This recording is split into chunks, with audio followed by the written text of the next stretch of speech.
Hello and welcome to Talking Solutions. My name is Jordan. The idea behind this podcast is to inform, educate and entertain you more around substance use solutions and change where I live and the work we do here. Today's topic is going to be a bit more what recovery means to you. To help me flesh out this topic, I've got two of my colleagues here today, and that is David Sager, our volunteer coordinator, and Kev O'Hara, one of our recovery champions. So I think we'll start off with you, David. If you could, just tell us a bit more about what recovery means to you. Okay. So I think we're going to kind of break it down and talk a little bit about, to start with, life before recovery. So I guess for me, life before recovery was, I got into addiction in a young age, and it kind of progressed through lots of different substances, and it ended up to a point where I was using heroin and crack daily. And I guess, before recovery, it had come to a lot where I was kind of separated from people, separated from loved ones, separated from family. I kind of come to a point where I was trying to not socialise with family and stuff because I didn't want them getting caught up in things that I was kind of involved in that time. And so I just really separated from everyone, and it comes to that point for me where it's just, get caught up in crime and you get caught up in that kind of lifestyle. If you're doing something that's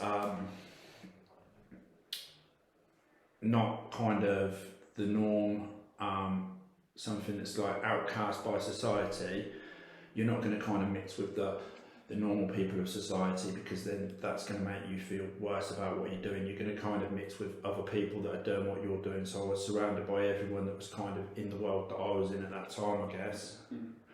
And just, it started off fun years before, and at that point it wasn't fun. It got to a point where it was just kind of pitiful, and I was existing every day, and I was doing lots of stuff that I didn't want to be doing. But it was just that point, and I didn't know a way out, I guess. And what about yourself, Kev?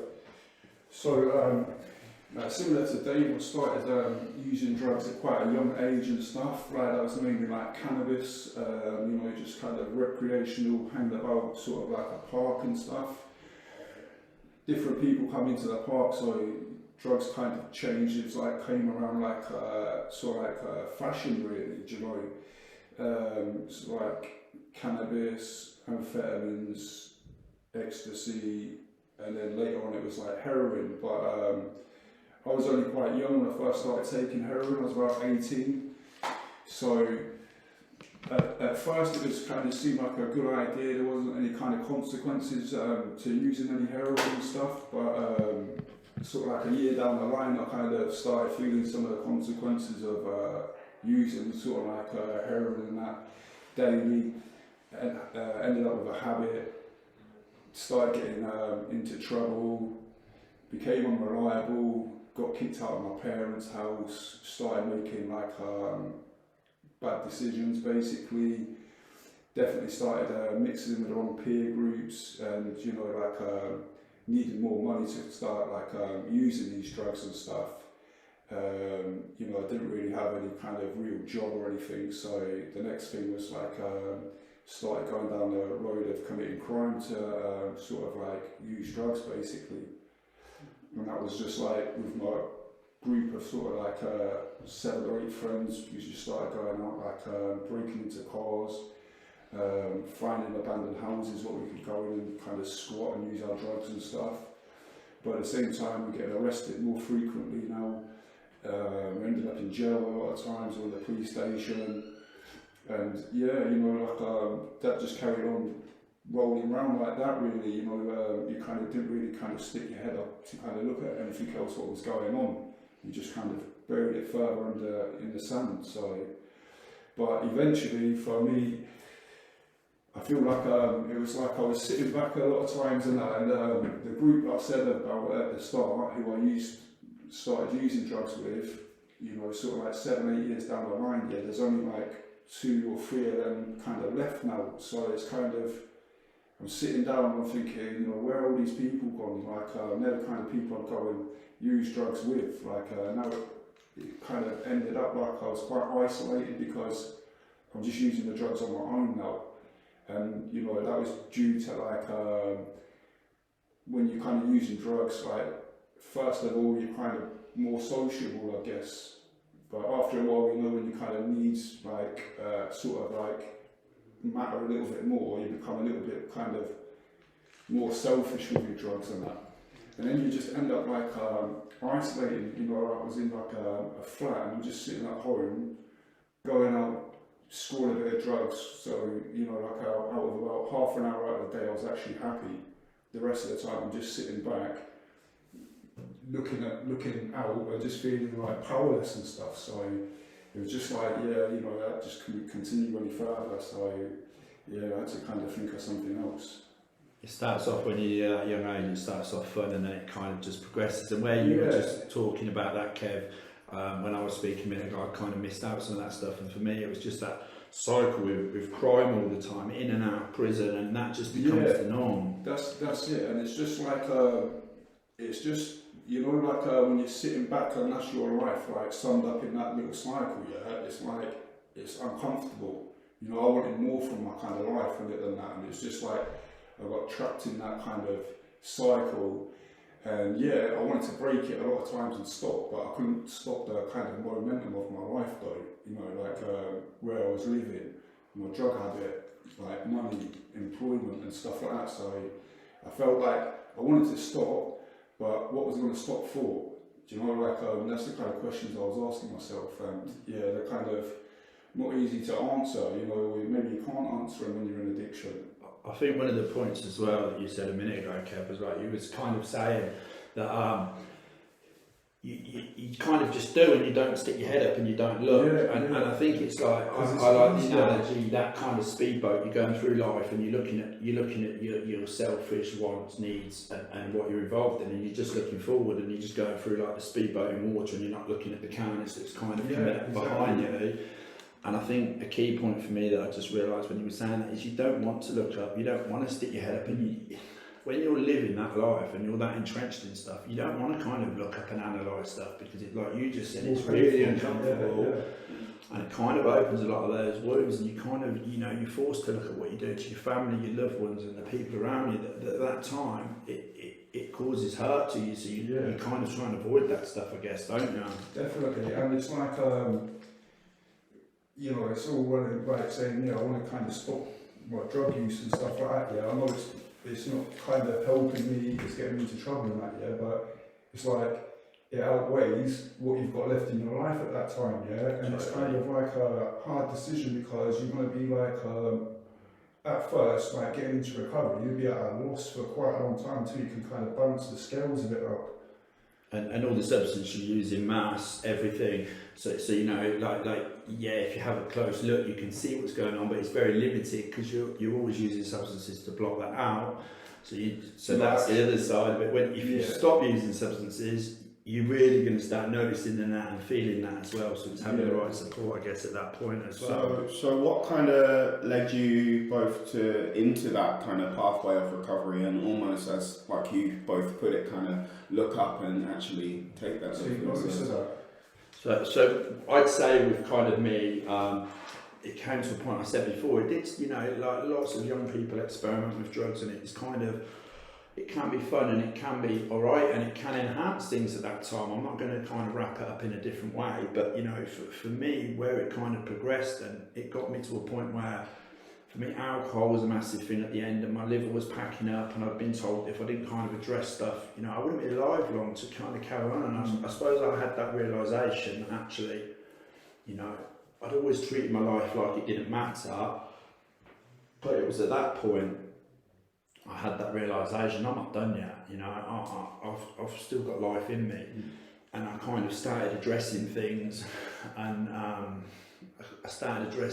and I went through, you know, a detox because I was drinking dependently. I was drinking large amounts of vodka, and I went through a detox, and I came out of the detox, and I was still drinking a little bit because I hadn't really addressed all the kind of behaviours and the other stuff, and that was all I knew. But I was, instead of drinking dependently like I was before, I was drinking the odd can of strong lager when I just didn't want to be. And then I kind of looked at other options. I was given an opportunity to go to rehab because I was still dependent on opiates, and I went to rehab. And for me, you know, I kind of got kicked out of rehab because I still hadn't addressed everything fully, and there was behaviours that I shouldn't have been doing in there. And then at that point, it was like I started looking at other things. And for me, you know, every person's recovery journey is individual, and you know, some people's goals will be to reduce alcohol use, and some people will be to stop. So, like Dave, like it was like the physical issues then that kind of pulled you into recovery. You know, where you're saying with the alcohol and you just couldn't go on, like the damage it was doing to your liver. It was that realisation that if I carried on doing what I was doing, I wasn't going to be here anyway. And actually, you know, I'd still got life in me. There's things I wanted to do. No, you know? definitely, yeah. No, I second that as well. But for me, I think like the way I got into recovery was just like it was my thinking and stuff. You know, I didn't really have any physical issues like that, bar being like severely underweight. But it was me, just like it just didn't sit well with me. You know, just in time, like I was sat there and I was feeling like I should be doing better than this. How come like my sister's doing this, that, the other? How come I'm here like doing nothing? Like everyone else in my family, productive, all go to work and stuff. Yes, and then as well the people I used to socialise with as well, they wasn't around anymore. So it's just like, I don't know, I just feel like it wasn't like a light bulb moment, but it was just like, well, why do I think that outcome's going to be any different for me?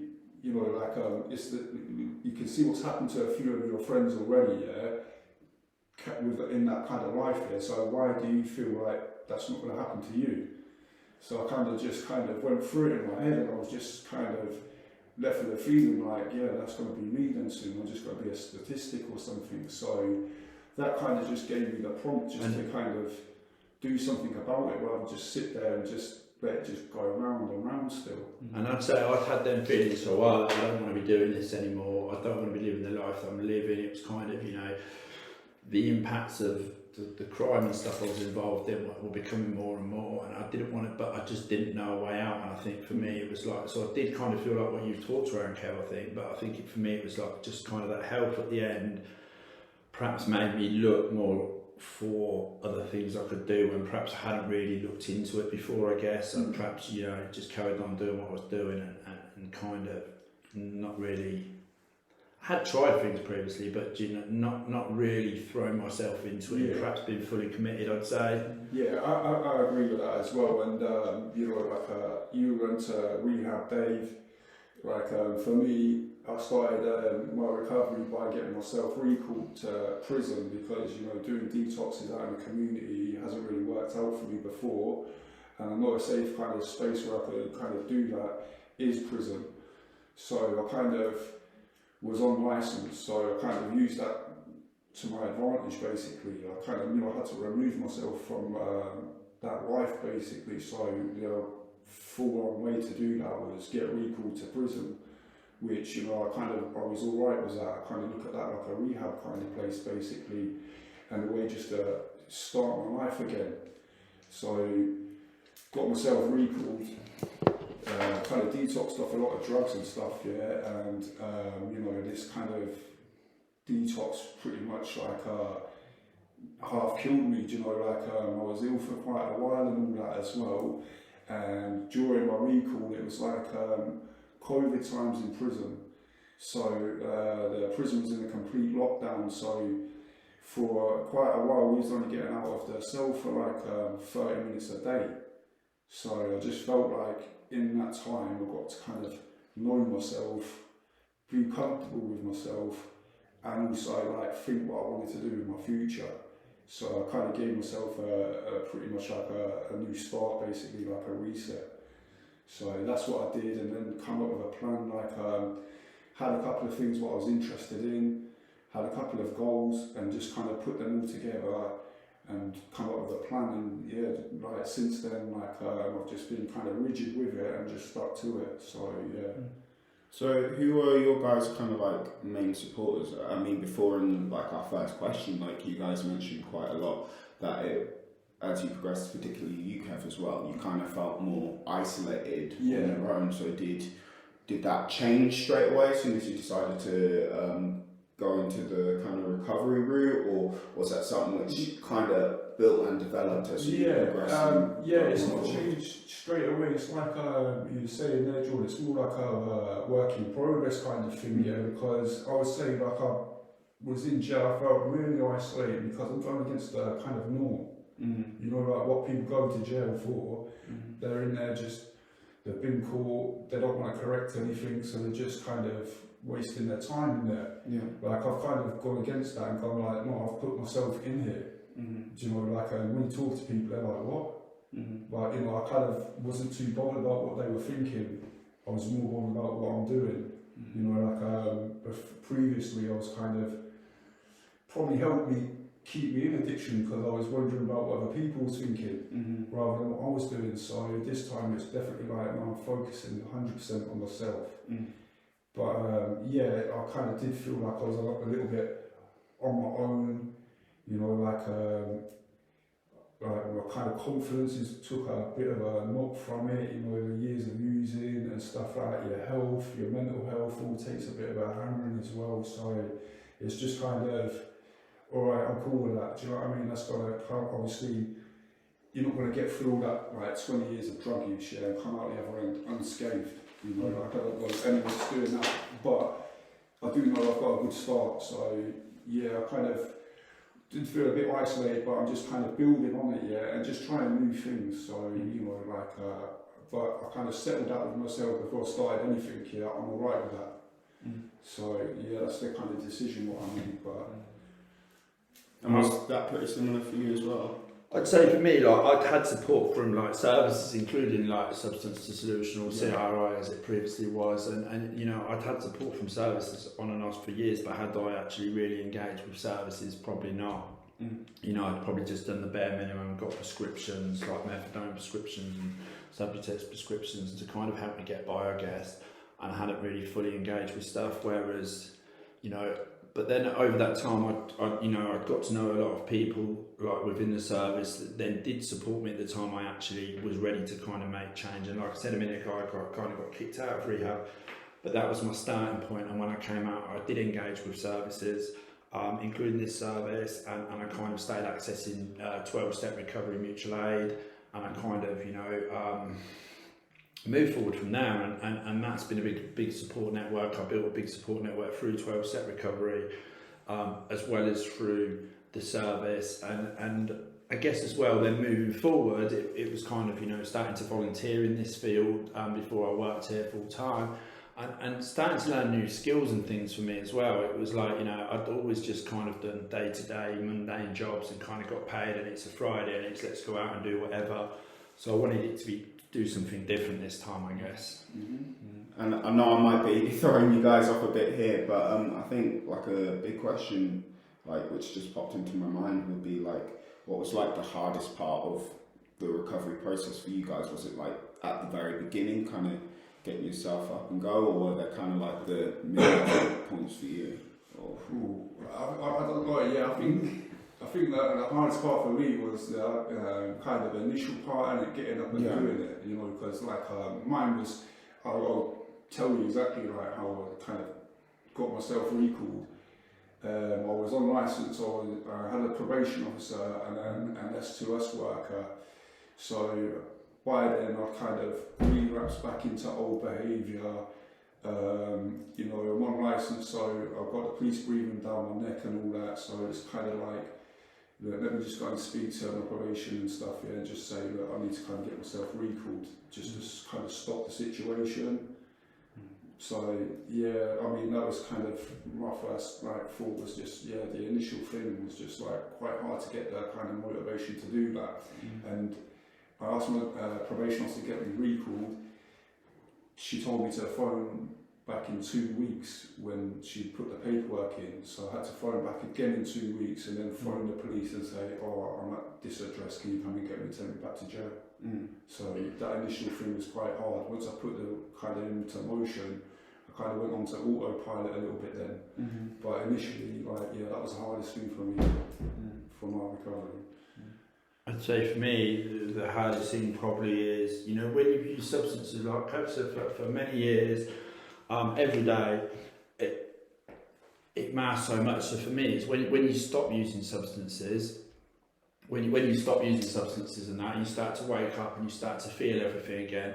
That's a really good thing, because you start to connect with life again, and you know, and you start to rebuild stuff. But actually, it's also when you know, when you've used substances from a young age, it's almost like you're a young kid again, just kind of learning how to live, and you've kind of got to go through all that stuff. So for me, I think the hardest part is navigating through that, and I can understand why some people kind of, you know, that relapse and go back to using substances, because actually it's not an easy time. But when you progress and work through that, and then you know, recovery starts to become your new norm, let's say, and then you start to get the gifts you get in recovery, and you start to build a meaningful life, and life kind of takes on a new meaning. You start building all the relationships that you've smashed to bits over the years. And as well, I feel like a real important thing to kind of remember as well is breaking your kind of goals and recovery down into steps, rather than looking at it as like a big whole thing, because it will probably overwhelm you. You know, sometimes I think just kind of having it into smaller, manageable steps is just like gives you more of a chance, and so it's not so daunting that way. Definitely. And yeah, I would have to say, I suppose my final question for this episode would have to be, what does recovery mean to you now? Has that kind of changed from where you originally started? Did those perceptions change at all? I'd say for me, recovery now means being the best version of me that I can be. You know, being kind and caring to other people, keeping myself well, helping other people with recovery where I can, and just, you know, for every person that kind of finds recovery, it's not just me that my life's different today. It's, you know, my mum, my dad, my sister, they've got their son back, my sister's got a brother back, you know, and that for me has not been rebuilt overnight, but, you know, ongoing thing of rebuilding that and kind of making amends to those people and keep rebuilding that over time.